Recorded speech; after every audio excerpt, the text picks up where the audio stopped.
We are Dropkick Discussions, the only wrestling show that matters. I was the girl that got blown by Ric Flair on the plane. My name is Tara, and you are... I am the feces that covered the Spirit Squad.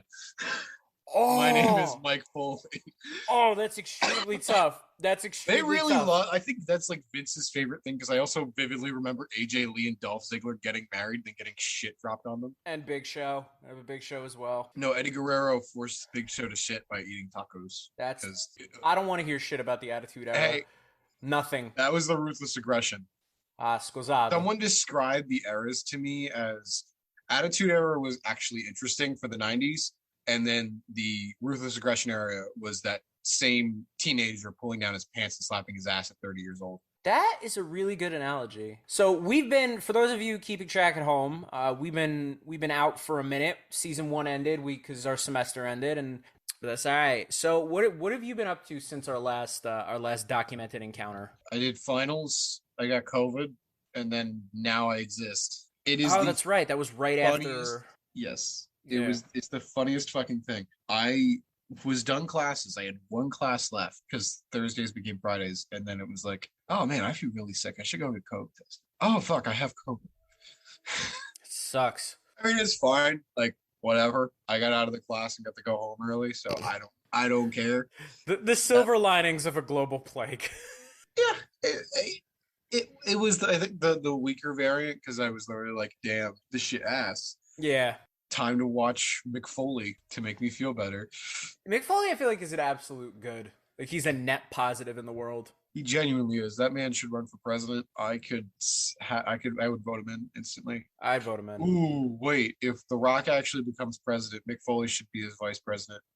So the Rock and Stock connection in office. So, Mr. President, remember when you hit the Vice President of the United States with a steel chair like 13 times in one night? Mr. President, does that have anything to do with your political stance? Mr. President, remember when you told someone to shut the fuck up when it was a bitch? And now it's become an internet meme? I have been around. I also had final season. Got that good old diploma, baby. Yeah, we're gonna say you got the big girl diploma. I did. I have hardware on the wall. I got a diploma. I got, as a present for graduating, I got broken up with, and it's been, we've been chilling, doing radio things, losing my key card access because, So I'm gonna get my key card access back. I am inevitable at the station. You are Thanos. I am inevitable. And then fucking dies. So. I mean, I'm hoping I get a couple more things done before then. I got a list. No, I'm talking about the movie. I got some shit to do. I was gonna say in the movie he says, "I am inevitable." Fucking eat shit. He does. From a man with a goatee. So the cool thing about us being off the leash with the SCC, because if you didn't know, we used to record all our shows on WMSC, the station that we work at, but since it's summer, we're not. And if you don't know, now you know. Now you know. And everywhere who you are. Sorry. We're going to be recording here and also in the studio, but not on air. So we have so many plans, and one of them I really, really want to tell you about, but I'm not going to until it's booked. The one, which one I'm talking about. Yes, I know. That's going to be the most legendary episode of podcasting ever, if it happens. I'm just waiting for the give me the green light. I'm waiting for the go ahead, and it's going to be all fucking bets are off with this. So we'll get there. Give me what I want, Hunter. Hunter! Give me what I want. Give me what I want. Dave, how do we get there? Don't worry, I got it. Give me what I want. Years of experience. Also, it's a really easy way to tell when you're on our Twitter, DD the podcast, is that GIF shows up as responses to things. Is the Batista GIF. Yes, because again, TK, Malachi Black, Kazuchika Okada. Give me what I want. Oh, Give me what I want. We are like a hair away from the trios division being a thing too. We're almost there. We have right there. AEW has a new belt that's literally just the women's belt, but for men's. It literally, look at the design. Yeah. It's like literally the same. It's just like, wow, TK. We made a second one. Here it is. And it's going to Miro. It better be. I saw he rocked Ethan Page's shit. He literally was like, put his hands together and said, "Pray to me, Miro." And then he's like, "No, I'm going to pray for you." And then kills him. Just a thing And of I beauty. love Ethan Page. I was very upset. I was like, damn, I don't know who to root for in this match. I Listen, want he to may fuck be with the God's best favorite man. champion. Are you kidding me? God's favorite champion will always have my heart, but at the same time, I love me some all ego, Yeah, especially when he's not feuding with Sammy Guevara and Ty Conti. yeah. I feel like the move to the Jericho Appreciation Society is a way to just like pull back on the Sammy. You know, It's to give them more heat. That's literally it. Because it's like, how do we get them more heat? Give them Sammy. If you want to really get them heat, give me Johnny Gargano or Candice LeRae versus fucking Sammy and Tay. oh shit. Give me what I want. So yeah, we got big things on the horizon. I'm excited. Is there anything specifically you wanted to bring up for this episode? Just general news stuff that we need to talk about that we haven't talked about. All Like right, the fact that Punk won the title. Punk did win the title and then immediately got injured. Again, I think it's an ankle injury because of the fucking buckshots. You think that did it? He took two and both failed, and it's like, I feel like the It's first one extremely was. tough.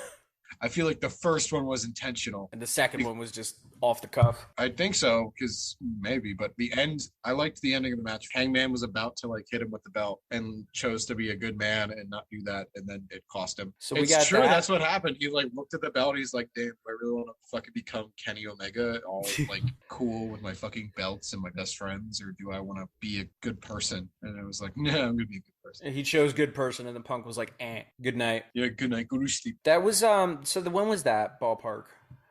Double or Nothing was like late May, so we're just about a month removed from. It was a great show overall. I watched it because I was super fucking excited, and that was my birthday present to myself. I'd saved up a paycheck for it, Oh, nice. so I was sitting there watching it. I was like, "This is a solid pay per view." The only thing that dragged for me was the Sammy match, which was Sammy, Scorpio Sky, Ethan Page, and Paige Van Zant versus Sammy, Frankie Kazarian, and Ty Conti. My thing is, I feel like we need less Sammy in our lives for now. At least let that shit cool off a little bit. Unless you want to keep like him going as this piece of shit bastard scumbag. That's what they're doing, I think. I think they're going to finally also do Sammy versus Fuego after the Blackpool Combat Club finishes out, because Blood and Guts is probably going to be the end of it. Because as much as I love Eddie, who literally, how they announced the match was, Mr. Regal, say the words. Come on, do the thing, Bart. It was literally, it's the fucking Simpsons meme where it's like, say the line, Bart. I saw it. Say the line, Regal. Instead of War Games, it's Blood and Guts. Blood and Guts. I love William Regal, though. I was going to say, no shade. No shade. I love William No Regal. shade to I William love the Regal. Blackpool Combat Club.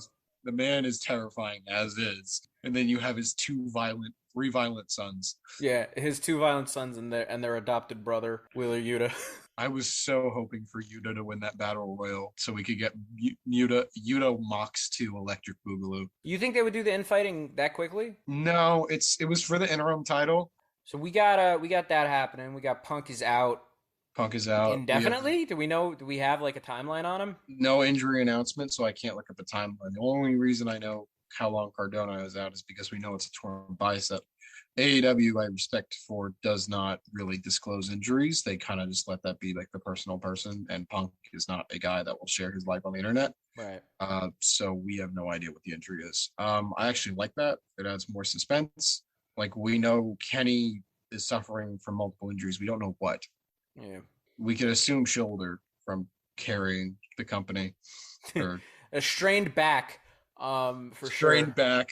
When I get bored, I'll deep dive on wrestlers. So I know he suffers from vertigo. Really? Yeah. That's interesting. At least that's what Wikipedia says. Yeah, according to Wikipedia. But we got a lot of the fucking AEW rosters hurt now. And as we're recording this on Tuesday the 21st, tomorrow we're supposed to hear from Danielson, right? We're supposed to hear from Danielson. We're supposed to hear from Christian Cage because he was like, damn, you're not my son anymore. I actually will. You. No, I will say the funniest fucking thing came out like after that Dynamite was he said you raised a shit son to his mom and sister. We were sitting in the front row. They were sitting in the front row. How you know Jungle Boy is going to lose a match is if his sister and his mom show up. Damn. And it's like at that point, bro, stop coming. He said your mom's stupid. He said your mother's a terrible parent because you exist. Yeah, that's brutal. They gave him the finger and he went, you raised a shit son. That's brutal. That's fucking hilarious. So we got that. We got Danielson's gonna speak. We got the trios division is on the horizon. We got what else we got? I can almost taste it, SpongeBob. To be or not to be, that is a question of a wrestling fan. It is. As we sit here and watch Vince McMahon show up twice in a week because he can. Meanwhile, Johnny Ace takes the time off. We have to talk about it. About which one? Vinnie Mac showing up in the middle of an investigation. Yeah. My friend. It's ballsy, I guess. This is the best part. My friend texts me, "Yo, Mike, did you see that WWE is investigating Vince McMahon?" I'm like, "Yeah, I did." And then they're like, "Damn." They're like, "Damn." I was also like, "Damn." No, sorry. He texts me, "That's insane. Like, he's getting investigated for cheating on his wife." And I'm like, "Yeah, you think that's the weirdest thing Vince has does? He doesn't know what a burrito is." He's like, "What?" And I'm like, "Look up top 10 weird things about Vince McMahon." And he texts me back like 20 minutes later. He's like, "He doesn't like sneezing. He finds sneezing weak." Does he really? He does. He finds it as a sign of weakness, so you never sneeze around him. I would sneeze in his face. That's why Mr. Brody Lee hated sneezing, because he was to say "fuck you" to Vince. Oh, that I didn't know. So yeah, Vince decided to handle getting investigated the only way he knows how, by strolling onto TV like absolutely nothing was wrong. That's fucking the gall, man. You know what? You know what? Maybe that's the kind of confidence we need in our life. Just the no chance. That's what you got. I'm getting investigated and actively like my marriage and reputation is like falling apart around me. I'm gonna go on Monday Night Raw. Like nothing is changed. My marriage is falling apart. My wife has left me. Fuck it. Why not? Yeah. I don't know, man. He's not a human, I don't think, right? But yeah, Vince is a weird guy. But imagine him having a threesome with John Laurinaitis and that paralegal. Now that that's thought in your head, time to talk about our sponsor, NordVPN. I use NordVPN. I use NordVPN for fucking looking up nothing but happy and wonderful things because I need to bleach that image out of my fucking mind. John Laurinaitis is involved? I didn't know he was part of this. Yeah, he is. What the fuck? Yeah, no, literally, like, it was a relationship with Vince, the paralegal, and John Laurinaitis. Yeah. What do you think? What do you think it's like being in bed with John Laurinaitis and Vince McMahon at the same time? What do you think that experience is like? I think it's a lot of. Did you know my brother is one half of the Road Warriors? You think when he comes, he's just like, "Do you know my brother was one half of the Road Warriors?" I feel like that's his opening line. It's like Gus from Psych. It's like, "Hey, did you hear about Pluto? That's messed up, right?" Hey, did you know my brother's one half of the Road Warriors? Like, I feel like that's it. I feel like that's genuinely it. It's like, "Hey, did you hear my brother was one half of the Road Warriors?" Yeah. Oh my god. What's good, baby? He pulls up to bars and gets bitches. Either one of those is a fucking nightmare, though. Like either that means Daniel Bryan is out of a stepdad-in-law. Yeah, good for him. I feel like that's a glow up. I feel like people forget that, like, positive. Bryan Danielson's stepfather-in-law is literally fucking John Laurinaitis. And Vince McMahon is literally fucking John Laurinaitis. Honestly, I feel like Vince would just watch. You think Vince was just like jacking off behind the camera or something? Honestly, I have no idea. But like, it's tone deaf that he's showing up. I'm gonna agree with whoever said it, which is probably Kevin Owens because he's the fucking man. Speaking of Kevin Owens, tone deaf is the nice way to put that. Speaking of Kevin Owens, because I love that man, he's making the fucking Ezekiel feud still work. My God, the Ezekiel feud. But Elias is back. Yeah, he sure is. He returned to Raw with a fake beard. He sure did. He sure did, Mike. Honestly, it's gotten hilarious. No, it's actually genuinely funny. They have him put on a fake beard and they do a camera trick, like, you know how like in Friends when Phoebe would see her twin sister and they would interact and then without touching each other. And then in the ring, you had Elias and then you had a pre-recorded segment play on the screen. So it's like, oh, maybe they are different people. I thought they were just going to bring Damian Sandow back and have him be Elias. Let me give you my thoughts. I would embrace the Blue World Order coming back to TV more thoroughly than I would embrace the Ezekiel angle. Why? I like it. I can't do it anymore, man. I thought I could. I thought, you know what I thought of? Like, we were talking about, like, oh, he could get it over. He did his best. I can't do it. I can't do it, man. He's got it over. Who wants to hear Zeke speak? Who wants to hear the writing team fucking asleep at the wheel and this wrestler do his champion Ezekiel? Oh my! I can't. I thought I could, Mike. I thought I was ready to hear Zeke speak, but I can't. I can't do it. I can't. I'm sorry. I feel like I'm letting the team down here, but I can't do it. So besides Ezekiel, what else we got? We covered Punk. We covered the Vinnie Mac threesome. Let's check NXT real quick, because fuck it. Yeah, might as well. We have Solo Sikoa getting over because of course he is. He's Solo Sikoa. He's actually really good. Cameron Grimes lost the title and now forgot about the title and is fighting Braun Breaker. Diamond Mine picked up tag titles, which is great. The Creed brothers are a great tag team. Mustache Mountain broke up. Single tier. And then we also have Gunther. Gunther. He won his first singles title. Yeah, he's on one. He's on a push, I feel like. Yeah, we're gonna see more from him. I would love to see like the Miro type push where he just holds the title for a really long time until like Braun Breaker shows up and beats him for the IC title on SmackDown, and then Braun Breaker beats Roman Reigns to have all the belts. Braun Breaker title unification. Braun Breaker is Braun Breaker, the man, the myth, the legend. The man, the myth, the legend just got nerfed in that fucking app game that WWE has. They just nerfed the shit out of Braun Breaker. Of course they did. He was doing work for me, man. What the fuck? I was kicking ass with him, and my team was my men's division team was him and NXT Seth, and they were whooping ass, and then they nerfed Braun. But big sad. But yeah, I got to get back to doing the. We're featuring trans wrestlers on our Twitter at DD the podcast. As a nice way to put up talent that we think is cool, and also a nice fuck you to Ronda and the WWE. I fell off for a little bit because I was dealing with shit, but I'll get back to posting that regularly. But yeah, that's all we got.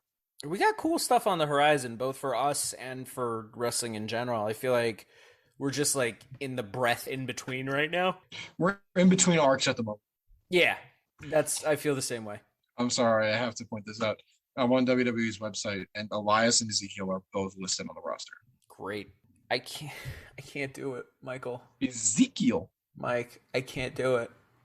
I tried. He's the best thing in wrestling. What do you mean you can't do it? It's the Ezekiel for WWE World Heavyweight Champion, whatever the hell the title is called. John Cena versus Give me what I want. Give me Ezekiel and Elias' tag team. Give me what I want. Tag. Give me what I want, Fletcher. Give me what I want. Just indulge this for 1 second. What if, through some fucking shenanigans, tomfoolery, and buffoonery, there are actually two of them? If they're actually a tag team, they're winning the titles. What if it's just they found this guy who looks a lot like Elias, and they told him, shave your face, no one will be able to tell. We'll pretend we're faking it, and we'll make it really obvious, but then it'll just be both of them. What if that happens, Mike? What if they're different people? We're all like fucking idiots, and WWE has been writing something, and it's been this. This is the best storyline of 2020.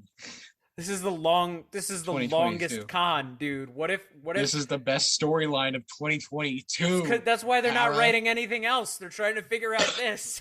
They're using all their brain power. I want all of the brothers. Give me their other brother. Oh my God. Give me a sister where it's just Elias and drag. And then give me Santina Morella versus that said sister. Judgment Elias. Elias Day. Elias Day, yes. Oh we stand it. Elias Day and everybody celebrating. I can't do it. I can't. I would rather watch. What I want. Give me what I want. I want all of it. I would rather watch fake Diesel come back. Yes. Oh, Give me fake Diesel, Glenn Jacobs and Kane in a trios match against Elite Ezekiel, Elias, and their other brother. Give me This what is I what's want. inside Vince. You know what I think just happened? I think we just accidentally saw inside Vince McMahon's head. No, we just booked the fucking Mania main event. That's what we did. Did we? Glenn Jacobs and Kane. You know what? I challenge you. We're gonna do 2 different fantasy bookings. That's what we're gonna do next. This is what we're doing next week? All right, what you got? What's the challenge? I'm challenging you. You have to write Ezekiel winning the world title. You have 2 years in WWE to give Ezekiel a world title run. Are we both doing it? No, that's what you're doing. You get to pick what I get to do. Oh, shit. Oh, this is awesome. You know what? Since you said it, here's the stipulation. Keeping in mind that Kevin Nash is real and still exists in the canon of the WWE, heavyweight title on fake Diesel with the same parameters. You got it. And you have to pick who it is. Who's fake Diesel? Yeah, who's playing him? Oh, we're doing current. Like right now. Like if this happened right now, that's the challenge. You got to find somebody that you think can pull that off and book it. That's the challenge for next week. Okay, you got it. We just came up with this right now, and I'm so fucking excited for this. This is gonna be amazing. We're gonna have Ezekiel and fake Diesel. That's just how we end the show. That's how we end the show, man. All right, I'll see y'all next week. This is gonna be fucking amazing.